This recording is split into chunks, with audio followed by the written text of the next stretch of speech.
Hello everyone, hope you are all doing well and this video finds you all in great health and spirits. We are doing this series of videos where we are looking at the starting of the recruiting process, which is looking at the CV of a seafarer. We have been covering a lot of points till now, and this video we will cover the courses which are required for a seafarer to be done before we can place him on board. As we have seen before also, there are different types of training which are required by the seafarer. So based on the rank, on the level, on the type of job function he is doing on board.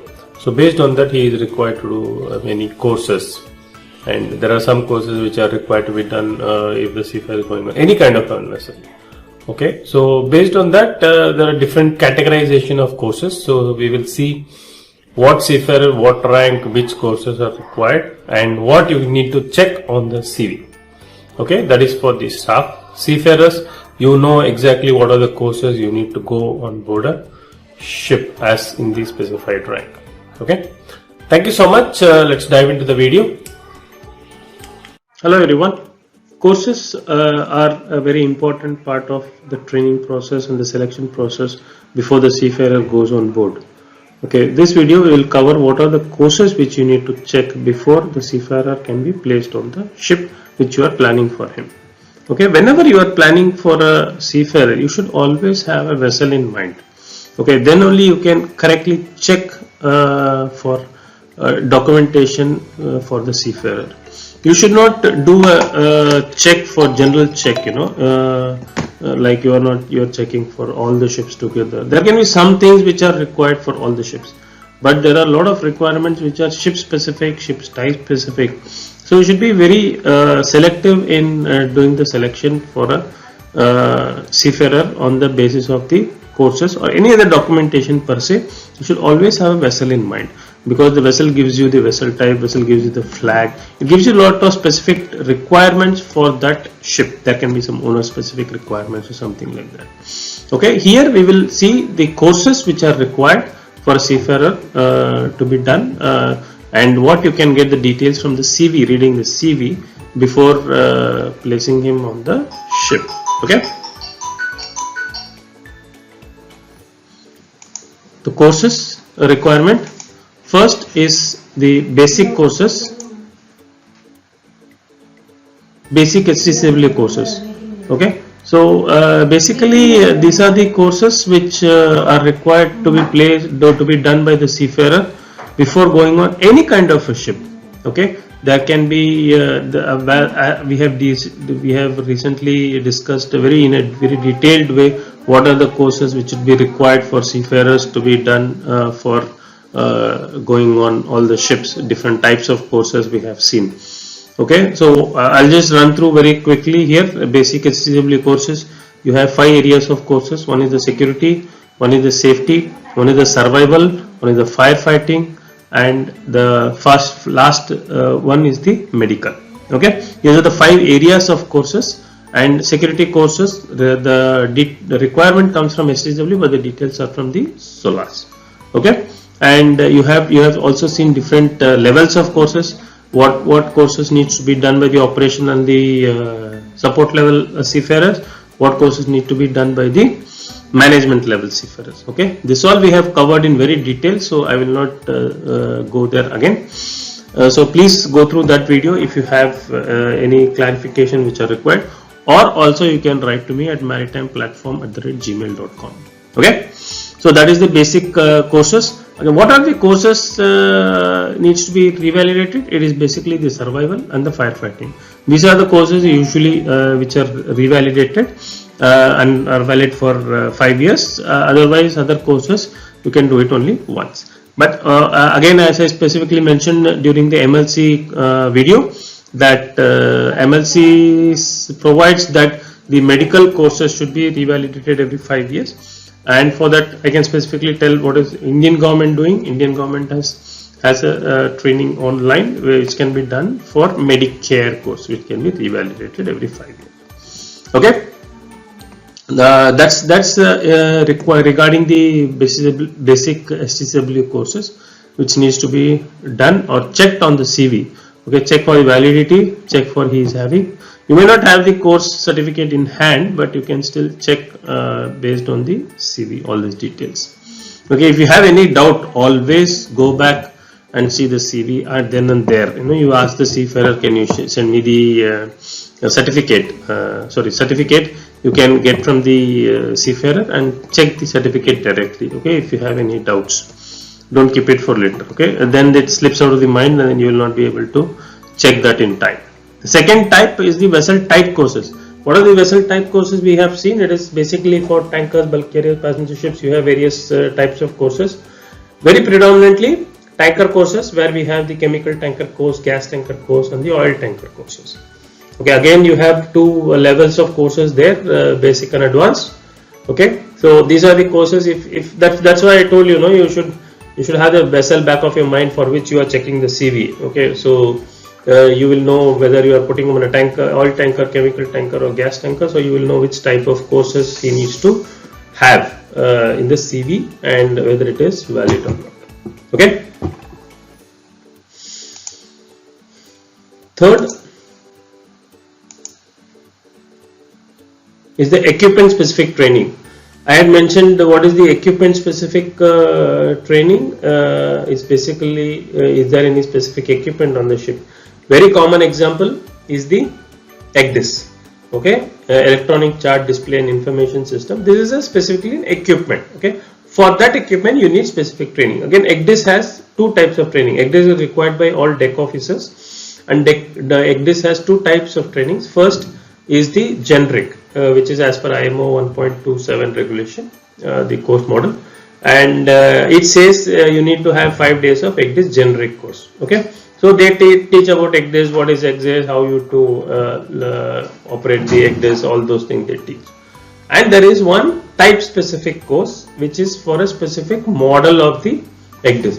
For example, if you are getting a license for a car, okay, so they will teach you how to drive a car, and they give you a license for driving any car. It doesn't say you can drive only Maruti or Honda or a Hyundai or something like that.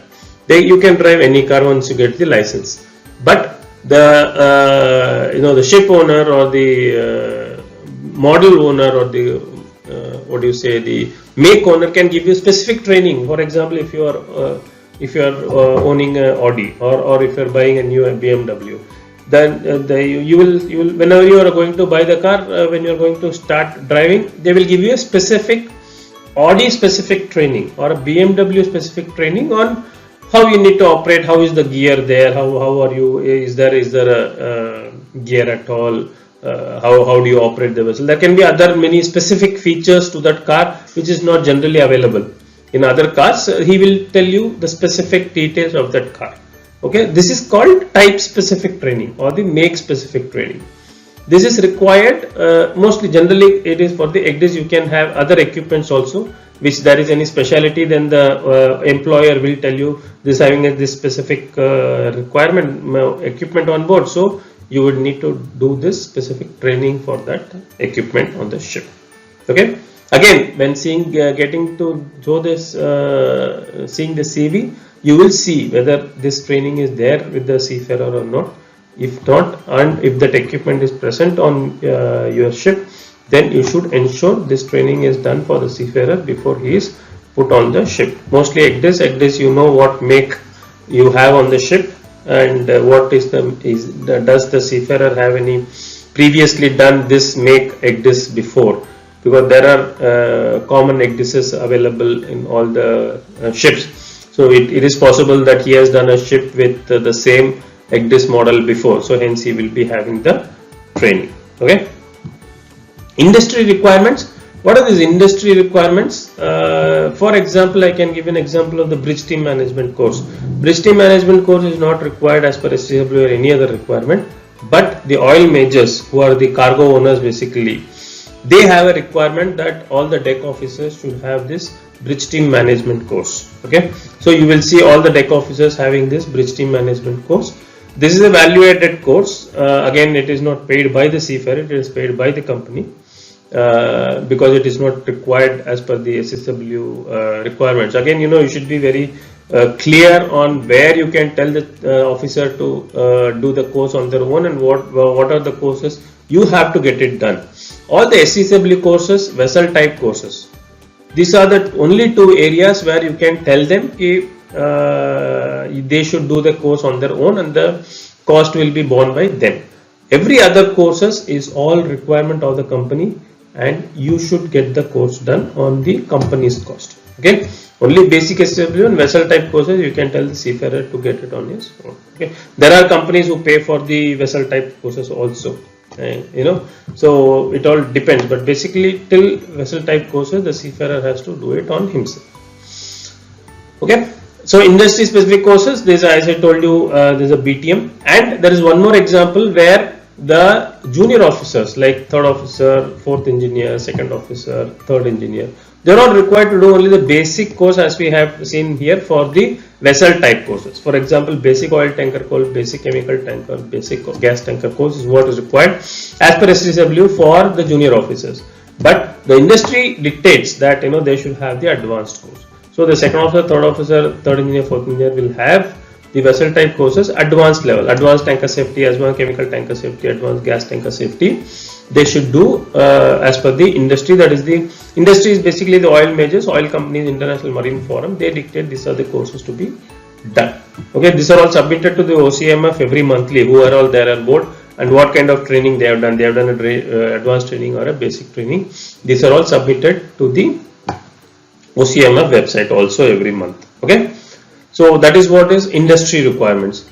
And the last we have the flag requirements. Okay, the flag, you can tell it is all the same. No, why they will have a separate requirement.